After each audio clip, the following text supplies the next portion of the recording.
Magandang araw mga kaibigan. Welcome po sa Kalil TV. Atin pong tunghayan ang aking kwento na pinamagatang A Surrogate for Billionaire. Pero kung bago ka pa lang sa aking channel, paki-like po ng aking video, paki-click po ng subscribe button gayon din ang bell icon para lagi kayong updated sa mga paparating ko pang uploads.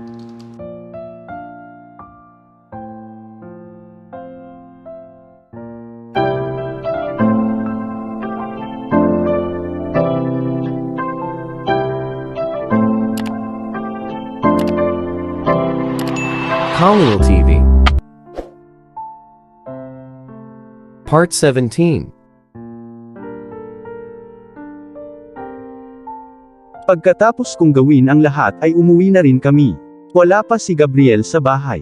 Bumuntong hininga ako at tumingin kay Sebastian na nakatingin na sa akin. Let's go out for dinner, hinalikan ni Sebastian ang noo ko at hinawakan ako sa bewang ko. Tumango ako sa kanya at ngumiti. Alexa, anong sabi niya? Alam ko kung ano ang itinatanong niya pero paano ko sasagutin ang tanong niya? Paano ko sasabihin sa kanya na ang kanyang susunod na yugto ay pagpapakamatay? Bumilis ang tibok ng puso ko nang maalala ko ang sinabi ng doktor. Nothing special. Pinapainom lang kita ng gamot sa oras at ngumiti at humalik sa pisngi niya. Tinitigan niya ako saglit at hindi umimik, tumango lang siya sa akin at alam kong hindi siya naniniwala sa akin. Sebastian, wag mo na lang isipin okay. Magiging maayos din ang lahat. Ayaw niyang pagdudahan niya ang kanyang sarili at mag-overthink. Alexa, wag mo akong iwan okay. With that sinubsob niya ang mukha niya sa leeg ko. Nanuyo ang lalamunan ko dahil sa sinabi niya. Gusto kong umiyak pero pinilit kong tumulo ang luha ko. Hindi ako aalis. Hinaplos ko ang buhok niya at hinalikan ang ulo niya habang nagsasalita. Tapos inangat niya ang ulo niya at nakangiting tumingin sa akin. I bought something for you. With that may kinuha siya sa bulsa niya at inikot ako. Tapos may naramdaman akong malamig sa leeg ko at tiningnan ko at may nakita akong kwintas. Ito ay ang parehong bulaklak ng aking singsing ngunit ang mga talulot ay maliliit na pulang brilyante. Sebastian, you don't have to. It's already enough, sabi ko sabay halik sa leeg ko. Muli akong iniharap ni Sebastian at hinalikan ang noo ko. Huwag na huwag mong tatanggalin ang mga to. Kahit anong mangyari, itago mo yan. Tumango ako sa kanya at ngumiti. I have to go to the office now, Alexa.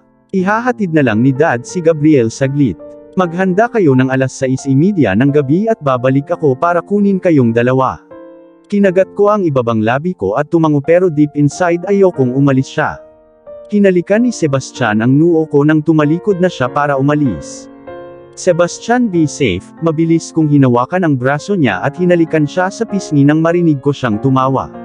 Of course, your husband will always be safe for you.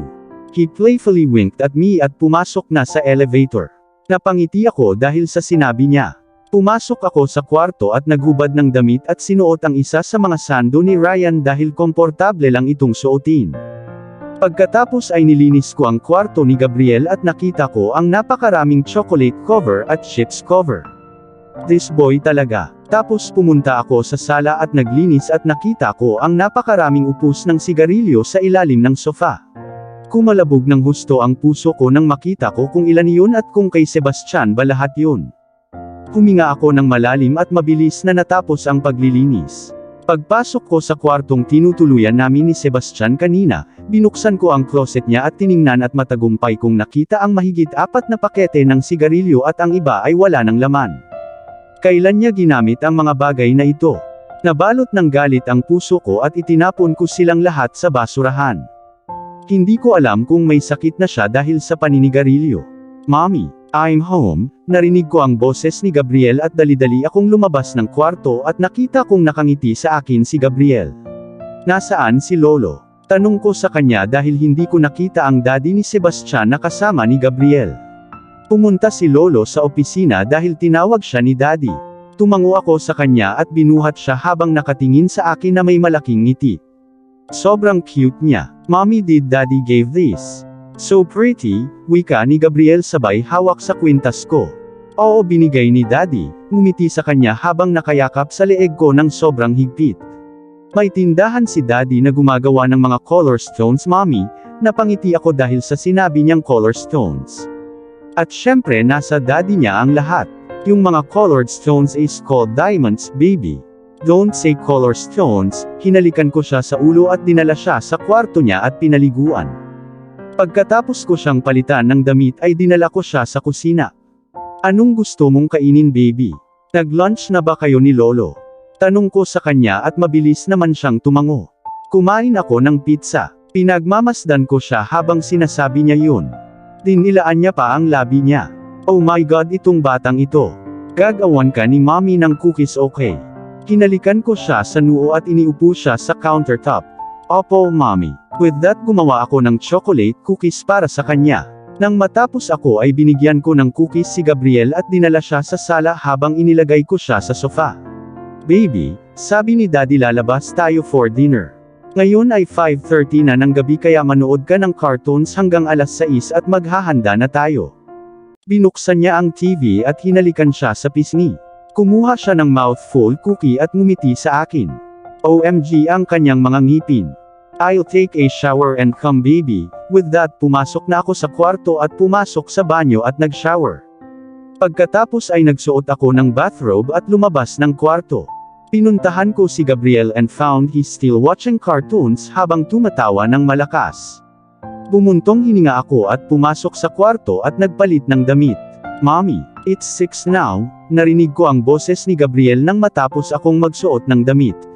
Napakabuting bata, marunong talaga siyang makinig sa kanyang mga magulang. Sige, ihanda na kita, binuhat ko siya at pumasok sa kwarto niya. Pinalitan ko siya ng cute na cat hoodie at maong shorts, wow ang cute niya. Mommy, may sakit ba si Daddy?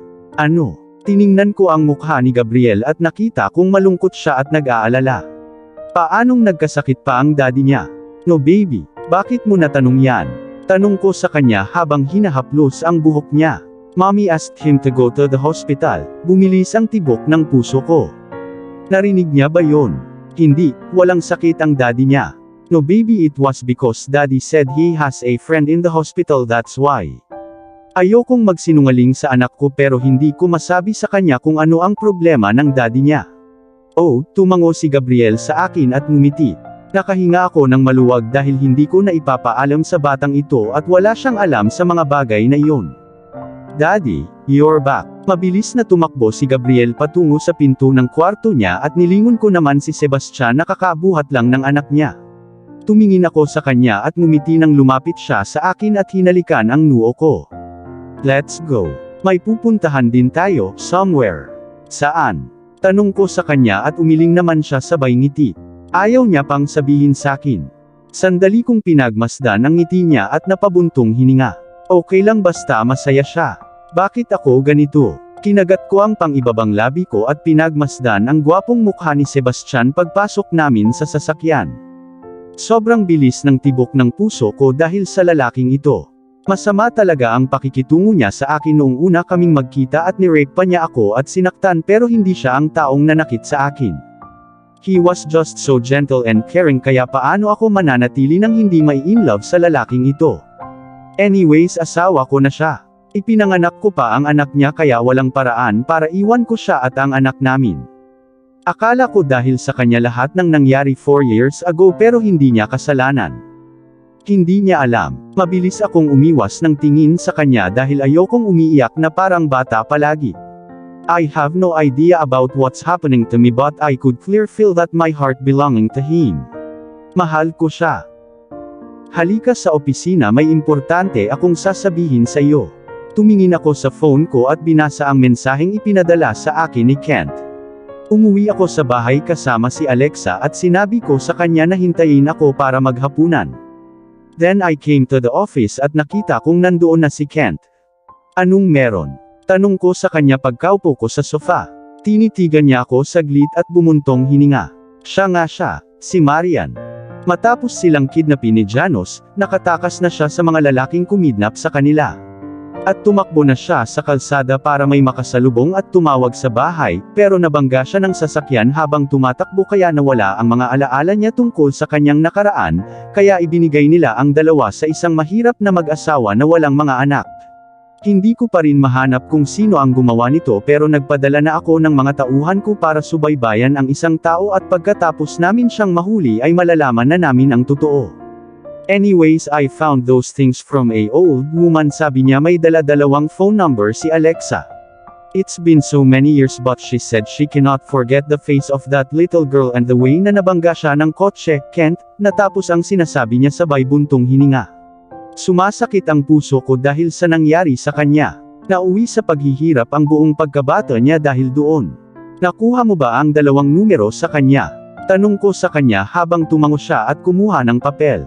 Binigay niya sa akin ang papel at nakita kong puno ito ng dugo at 1 numero lang ang makikita pero 5 numero lang ang malinaw na makikita. Ang isa ay nawala dahil sa dugo. 10998. Bakit napaka-pamilyar nito? 10998.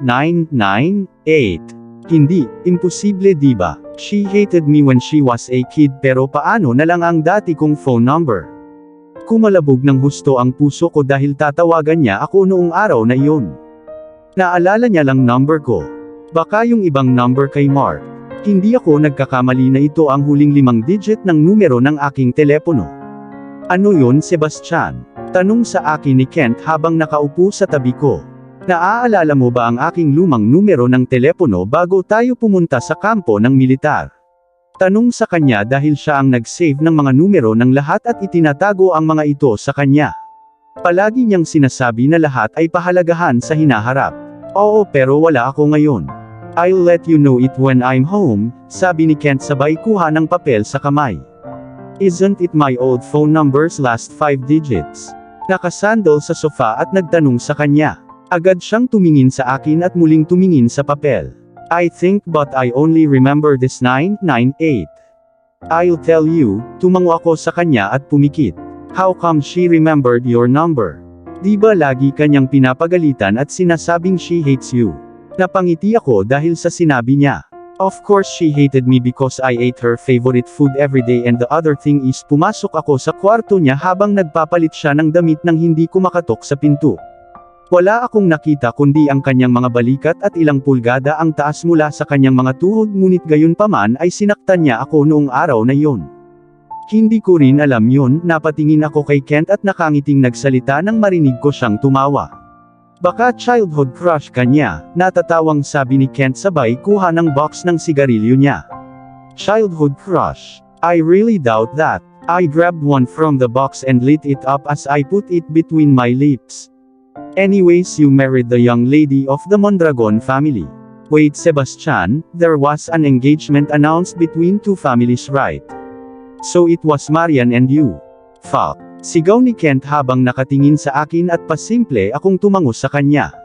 Siyempre dahil sa pagkakaibigan ng aming mga pamilya ay inireto ako kay Marian dahil siya lang ang babae sa kanilang pamilya. Paano kung maalala ni Alexa ang lahat at natagpuan siya ni Mark?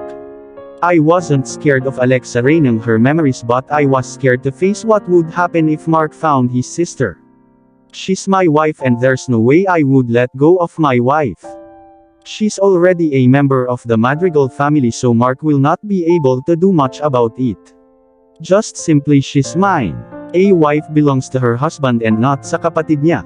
Initian ko si Kent at nagsalita habang tumatango-tango siya sa akin. Kaya pala bigla-bigla ka na lang nagpakasal sa kanya. Truth cannot be hidden forever. Mark will find the truth soon, tama siya. Ilang taon nang hindi mahanap ni Mark ang magkapatid pero hindi pa rin siya sumusuko. Hindi lang iyon ang dahilan. Gusto ko siyang pakasalan simula pa lang sa unang araw na nakita ko siya at simula pa lang noong unang araw ko siyang sinipingan. Pero pagkatapos kong matagpuan ang katotohanan ay nagpa siya akong pakasalan siya sa lalong madaling panahon at bigyan siya ng katayuan bilang asawa ko at ina ng aking anak. Ibinato ko ang upos ng sigarilyo at sinabing dahil ako ang dahilan kung bakit nawala ang bawat mahahalagang bagay niya, maging ang kanyang pagkabirhen. She deserves more than this, Kent. Look at the life she spent while she was the young lady of the Mondragon family. Kung kasama ni Janus at Alexa ang tunay nilang pamilya, hinding-hindi mamamatay si Janus at hindi na kailangang maging surrogate si Alexa. Anong ginawa mo sa kaibigan ni Alexa? Tanong ko sa kanya habang nakatingin sa akin at bumuntong hininga. Ang complicated niya. Tinanong ko siya kung bakit siya nakatira sa mura at hindi ligtas na lugar. Simple lang naman ang sinabi niya na wala siyang pera at hindi siya nakikitulog sa mga lalaki para humanap ng kaluwalhatian. Sinabi niya talaga ang tungkol sa akin. She has said the truth. You sleep with women and give them glory. Can't stop that dumb lifestyle. Naiinis akong tumingin sa kanya and found he was pressing his lips to a straight line. I haven't slept with women, Sebastian. It feels disgusting to touch other women after I see her, but I want to sleep with her. Tumingin sa akin si Kent ng seryosong tingin. Yun lang. Hindi mo pa nagawa ang bagay na yun. Tanong ko sa kanya na may gulat na boses dahil gulat na gulat talaga ako. Alam ng bawat lalaki at babae sa lungsod na ito ang karakter ni Kent pero ano? May nakakita na ba sa akin na natutulog na may kasamang babae o nagising sa iisang kama? At least sinong lalaki ang nakakita sa akin ng publiko na may kasamang babae o babae sa bahay ko? Yan si Sebastian. Ang mga babaeng katulad nila ay hindi karapat-dapat makipagtalik. Ako, ayokong makitulog sa babaeng pasimpleng naghuhubad ng damit sa harap ng isang lalaki ng walang hiya. Masasabi ko ang tipo ng babae kapag nakikita ko ang mukha niya, ang dami kong nakita sa kanila Sebastian. Yung mga mata nila, kumikinang nang makakita sila ng pera pero hindi katulad ni Amelia. Just look at her. She's just nakakainis. Bumuntong hininga ako at tumango sa kanya. Ganoon din ang nangyari sa akin pagkatapos kong hawakan si Alexa. Walang babaeng makakapantay sa kanya. Natutuwa ako dahil sa wakas ay aalis na rin si Kent sa buhay na kanyang kinagisnan. Paano ko gagawin para mahalin niya ako? Iniwasan niya ako. Hindi man lang siya nagpasalamat nung pinasakay ko siya. Natatawa ako sa sinabi niya. Tingnan mo kung anong nangyari kay Kent Madrigal. Siya ang unang babaeng pinasakay mo, tama ba ako? Pang-aasar ko sa kanya habang dumilim ang mukha niya. Siyempre tama ako kasi may standards talaga siya pagdating sa babae. Sex lang at wala nang iba pa pero hindi na sex ngayon blowjob lang at wala nang iba pa.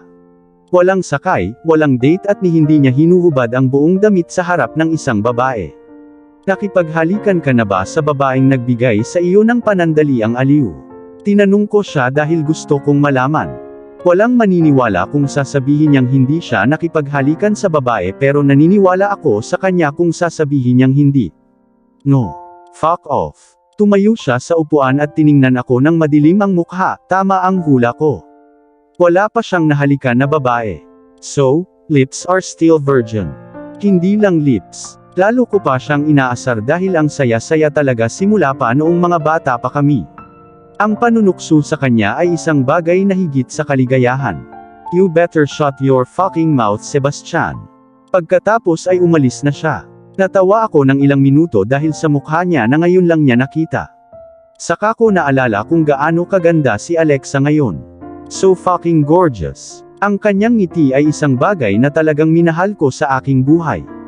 Bigla kong naalala ang mukha niya nang lumabas siya pagkatapos makipag-usap sa doktor. Malinaw kong naramdaman na nakatingin siya sa akin at may iniisip siya. Gusto ko sanang malaman pero tinago niya lang iyon nang nakangiti. Alam kong tungkol ito sa akin at nag-aalala siya.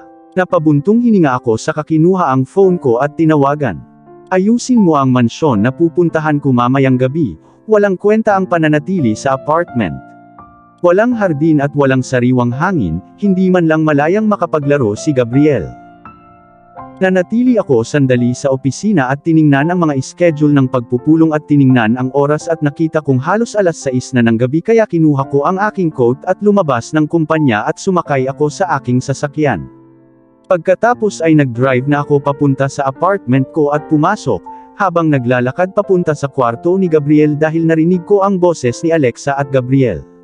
Daddy, you're back. Tumakbo si Gabriel papunta sa akin at itinaas ang mga braso niya. Umiti ako at mabilis siyang binuhat at hinalikan sa noo. Tapos naglakad ako papunta kay Alexa at hinalikan siya sa noo. Let's go. We have to go somewhere too, gusto ko silang ihatid sa bago nilang bahay. Saan? Tumingin sa akin si Alexa at nagtanong with a cute expression. Umiling ako at ngumiti habang kagat-kagat ang ibabang labi niya. Sobrang cute. Habang nagmamaneho ako ay naramdaman kong nakatingin sa akin si Alexa pero hindi ko siya nilingon dahil ayokong makita ang malungkot niyang ekspresyon but yet it was filled with love and care. Hindi ko siya nilingon pero alam ko ang iniisip at pag-aalala niya. After having dinner, I asked Alexa to wait in the car with Gabriel and went to buy snacks for Gabriel because he was asked me to buy ever since we started to have dinner. Marami pa nga ang gusto niya sa kanila. Bumili ako ng isang malaking bag ng merienda para sa kanya at sumakay ako sa kotse. Salamat Daddy, sigaw ni Gabriel pagkapasok ko sa sasakyan. Malapit nang mabingi ang tenga ko. Bakit hindi ko nalang itali ang bibig niya? Don't shout against Daddy's ear baby. It's bad, nakakunot ang noo ni Alexa habang kagat-kagat ang ibabang labi at tumingin sa kanya. Tapos tumingin siya sa akin. Sorry Daddy, gusto kong sambahin si Alexa para sa tulong niya at hindi ako makapaniwala na bumulong si Gabriel sa tenga ko. Umiti ako sa kanya at hinaplos ang buhok niya habang tumatawa at niyakap ng mahigpit si Alexa. Saan tayo pupunta Sebastian? Tanong ulit ni Alexa sa akin at napatingin ako sa mukha niya at nakita ko ang curious na ekspresyon niya. I smiled at her without telling anything at nag-drive na papuntang mansion. Pagdating namin sa mansion ay pinagmasdan ang gulat na mukha ni Alexa. Bumaba ako ng kotse at pumunta sa gilid niya habang pinagbuksan siya ng pinto. Kinuha ko si Gabriel sa kanya pagkalabas niya ng sasakyan. Nasaan tayo Sebastian? Pinulupot ni Alexa ang mga kamay niya sa braso ko at nagtanong habang nakatingala sa akin. Bagong bahay. We're staying here from now on. Tinignan niya ako saglit at napakagat-labi. Kung gayon, ano ang tungkol sa apartment? Tanong niya sa akin na may pag-aalalang tingin. Napabuntong hininga ako dahil alam kong iniisip niya na nagsasayang ako ng pera. Masyadong maliit para mabuhay, Alexa. Wala man lang garden.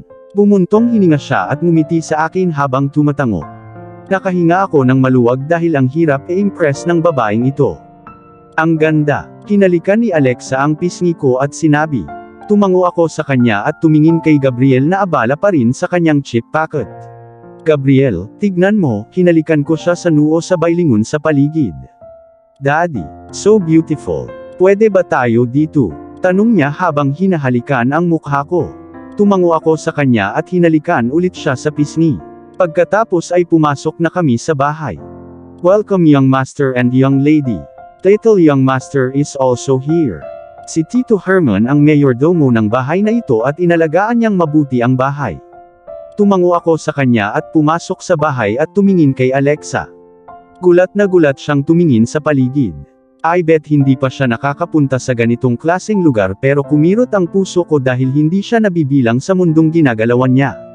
Napabuntong hininga ako at pinagmasdan ang bawat ekspresyon niya.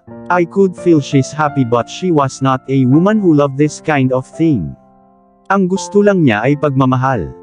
Young master, maghahanda ba ako ng hapunan?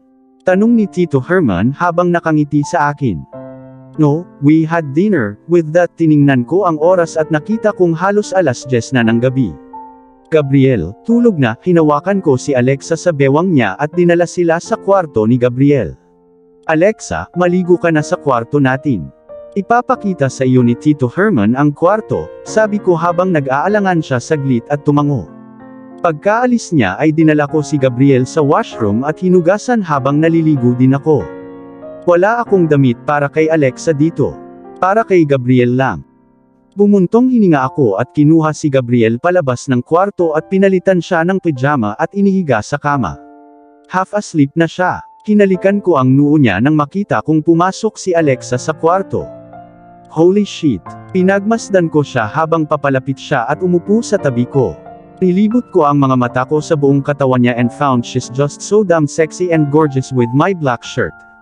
Her creamy white legs were exposed and I gulped as I saw her beauty. Good night baby. Mommy loves you so much. Yumuko si Alexa kay Gabriel at hinalikan ito sa noo. Natigilan ang katawan ko nang dumidikit ang dibdib niya sa ibabang hita ko dahil kailangan niya akong lampasan para mapalapit kay Gabriel. Kinalma ko ang sarili ko at tumingin kay Gabriel at nakita kong tulog na siya. With that Juliana stood up at lumabas ng kwarto. What the hell? Hindi man lang niya ako nilingon. Itong babaeng ito. Sweatpants lang ang suot ko at mabilis akong tumakbo palabas ng kwarto nang walang pakialam kahit sando.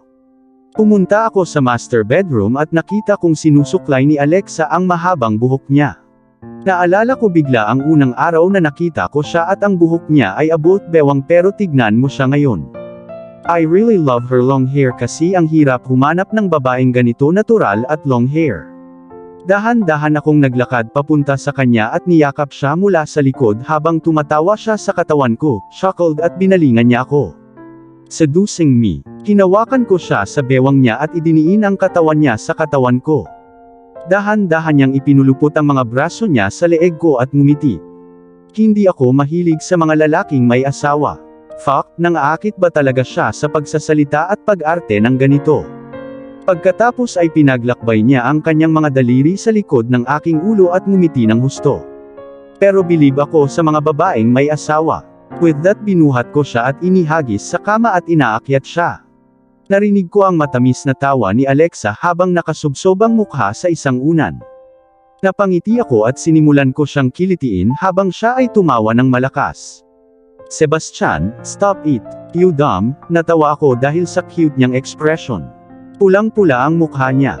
Sa wakas ay napatigil ako sa aking mga aksyon nang makatanggap ako ng isang malakas na sampal sa aking balikat.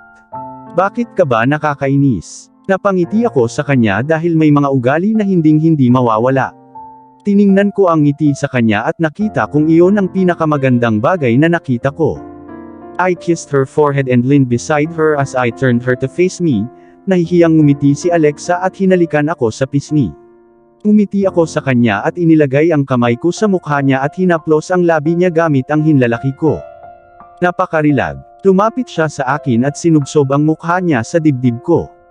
Paano mo nagawang gawing ganito kaliit ang bewang mo? Tanong ko sa kanya habang hinihimas ang bewang niya. Mabilis siyang tumingin sa akin at ngumiti.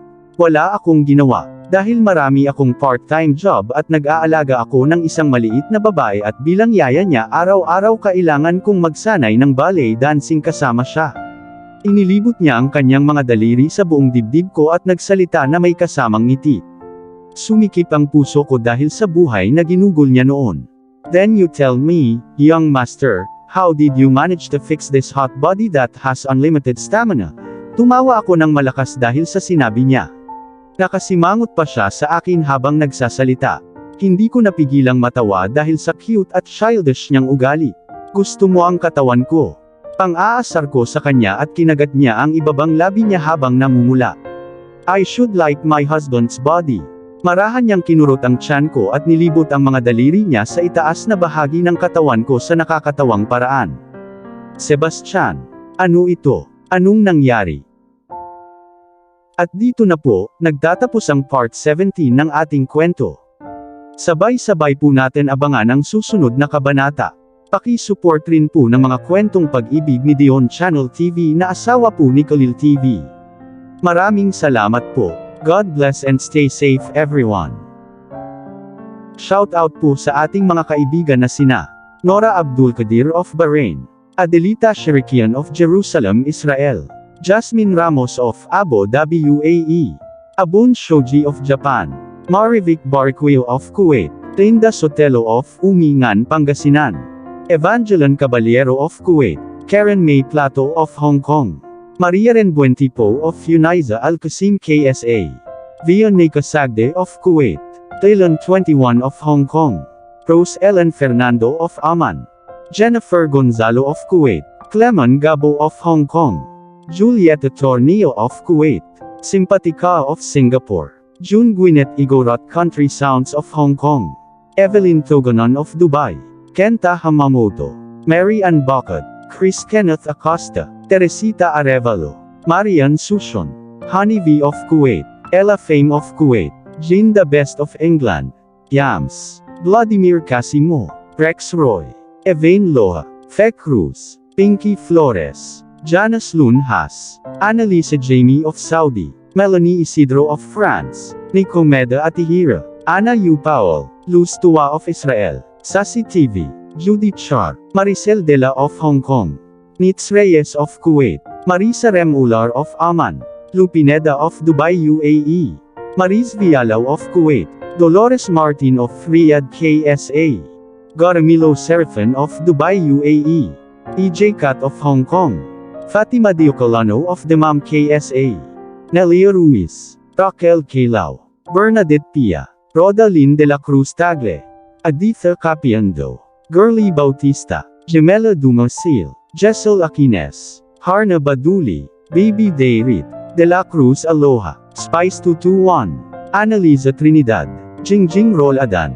Love Top Secrets, Debbie De La Roca, Shunli Diaries, Fena Veros, Glyceria Salab, Ellen Juanilo, Manang Mary's Channel, Elsa Maestro, Amelita Andaha, Nympha Tolentino, Fiel Daliwan, LV Catalonia, Estrella Taluon, Madol Fuerza, Samar Biang, Reina Roque, Highland Sam Gold, Marizel Varona, Minda Adlawan, Zenaida Bala, Neri Javier, Dory Lynn Besa, Maria Manering of Australia, Alma 1027, Mari Fidator, Helen Santiago, Cynthia Neva, Lizel Chato, Edita Barrientos, Lena Palail, Alejandro Boncales, Azumi 12 Gamang, Gemma Pina Florida, Cherry Lorono, Jeff Felgayo, Chris Elda Mausisa, Rodney Santiago, Elizabeth Banutan, Madol Fierzos, Leonard Brown, Mitch Hernan, Maria Luningning Fabre. Maraming salamat po sa suporta at ingat po lagi tayong lahat. God bless.